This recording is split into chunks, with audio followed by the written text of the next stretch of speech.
Alhamdulillah. Alhamdulillahillazi nahmaduhu wa nasta'inuhu wa nastaghfiruh wa na'udzu billahi min syururi anfusina wa min sayyiati a'malina. May yahdihillahu fala mudhillalah wa may yudlilhu fala hadiyalah. Asyhadu an la ilaha illallah wa asyhadu anna Muhammadan abduhu wa rasuluh la nabiyya ba'da.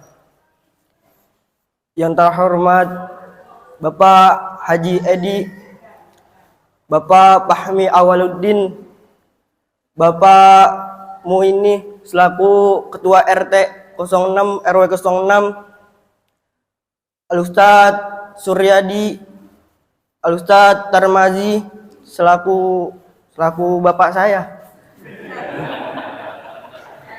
Dan bapak-bapak hadirin yang tidak bisa saya sebutkan namanya satu persatu, tapi insya Allah tidak mengurangi rasa takzim saya.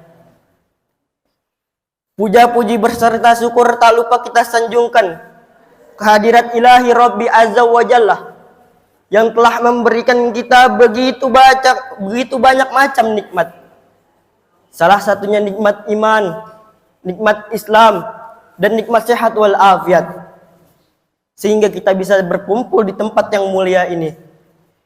Selawat beriring salam tak lupa kita sanjungkan kepada baginda alam Habibina wan Nabina Muhammad sallallahu alaihi wasallam yang telah membawa kita dari zamannya kegelapan hingga zamannya terang benderang seperti sekarang ini. Bapak Ibu hadirin, ketahuilah bahwasannya rezeki yang Allah berikan kepada kita itu begitu banyak. Sampai-sampai apabila lautan dijadikan tinta dan ranting-ranting dijadikan pena, belum tentu bisa menghitung rezeki atau nikmat yang Allah berikan kepada kita. Wa ma min dabbatin illallah rizquha.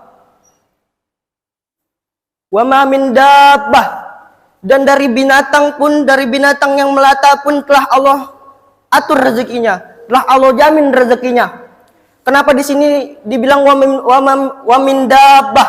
Kenapa enggak wa min nas atau wa min manusia? Pokoknya dari manusia. Kenapa enggak dari manusia? Kenapa dari binatang yang melata? Karena Allah mau meyakini kita bahwasannya dari binatang yang kecil pun, dari binatang yang hina pun Allah berikan rezekinya.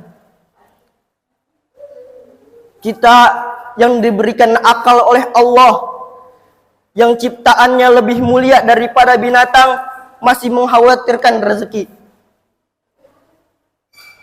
Bapak Ibu hadirin yang insya Allah dimuliakan oleh Allah,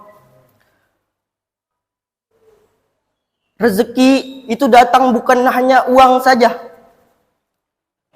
Sakit yang datang dari Allah itu bisa jadi rezeki. Orang dulu bilang katanya kalau rezeki kalau sakit itu laknat, kalau misalnya sehat itu rahmat. Islam datang menyempurnakan pandangan ini, bahwasannya sakit itu bisa menggugurkan dosa-dosa kita. Sakit itu bisa menggugurkan dosa-dosa kita. Begitu juga dengan uang. Punya uang sama dengan punya rezeki. Kita nggak punya uang, nggak punya rezeki. Lalu Islam menyempurnakan pandangan ini, bahwasannya uang itu bukan segalanya rezeki. Uang yang Allah kasih itu belum tentu menjadi rezeki kita. Dengan uang kita bisa menjadi sakau, kita bisa menjadi mabuk-mabukan, bisa berjudi. Tapi orang yang nggak punya uang bisa menjadi orang yang soleh, bisa menjadi orang yang taat ibadah, bisa menjadi orang yang rajin bersedekah. Itulah rezekinya. Lalu Islam mendefinisikan rezeki ini, kullun kullun yuntafa'u bihi.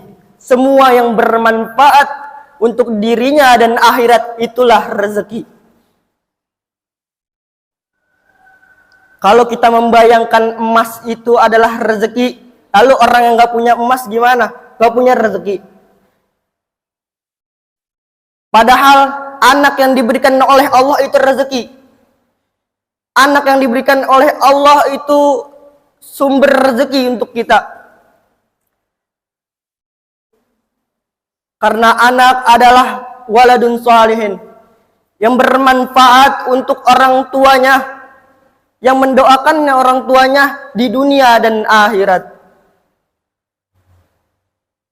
Ada kisah di Timur Tengah, seorang suami dan istri mempunyai seorang anak. Kalau bahasa kita, anaknya ini bandel, nakal. Sang suami ini mau datang tamu ke rumahnya, lalu istrinya siap-siap masak. Sudah selesai masak, sudah mau dihidangkan, anaknya ini ngajak main ibunya. Bawa pasir, umi, ibu. Dia lempar pasirnya itu ke hidangan ibunya. Lalu apa yang bakal kita lakukan? Uminya ini gak marah, nggak melontarkan kalimat-kalimat yang kasar. Ibunya ini cuma bilang, nah izhab ila masjidil haram takunu imaman fi. Kata ibunya begitu, izhab ila masjidil haram takunu imaman fi. Pergilah ke Masjidil Haram, jadilah imam di situ. Dan masya Allahnya, sekarang anaknya itu menjadi dua imam besar di Masjidil Haram dan Masjidil Nabawi. Dia adalah Syekh Abdurrahman As-Sudais.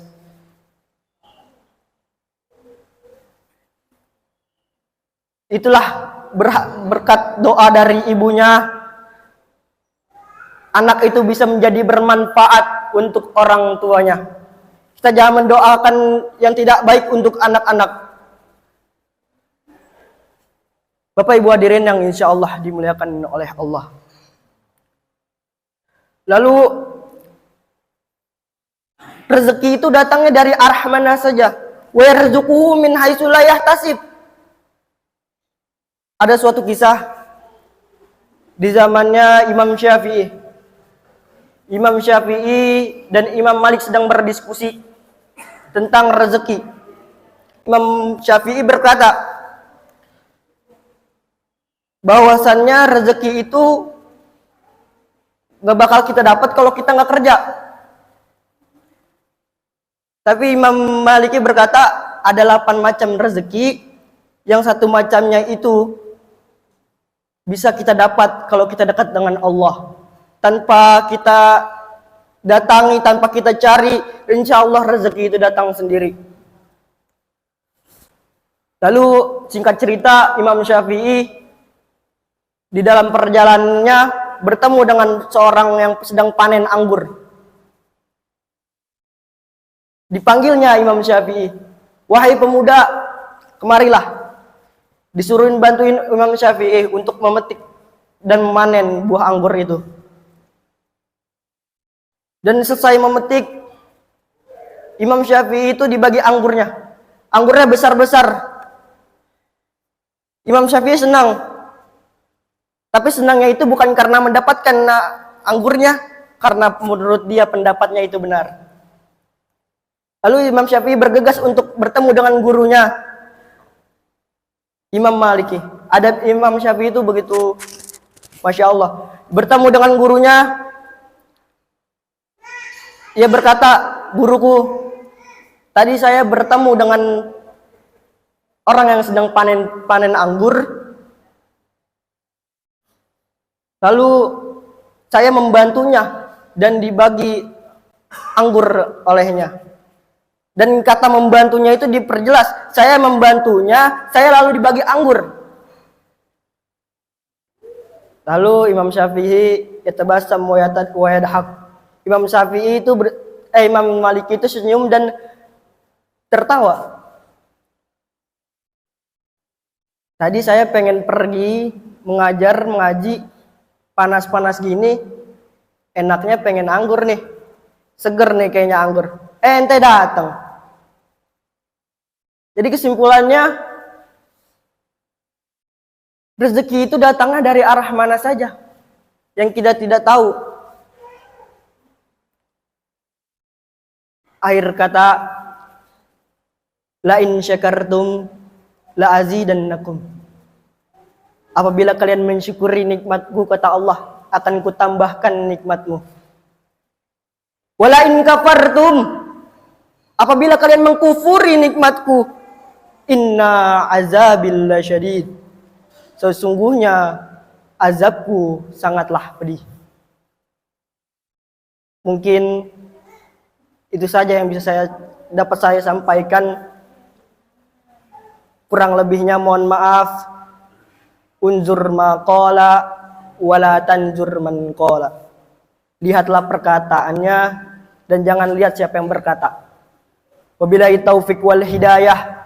Wassalamualaikum warahmatullahi wabarakatuh.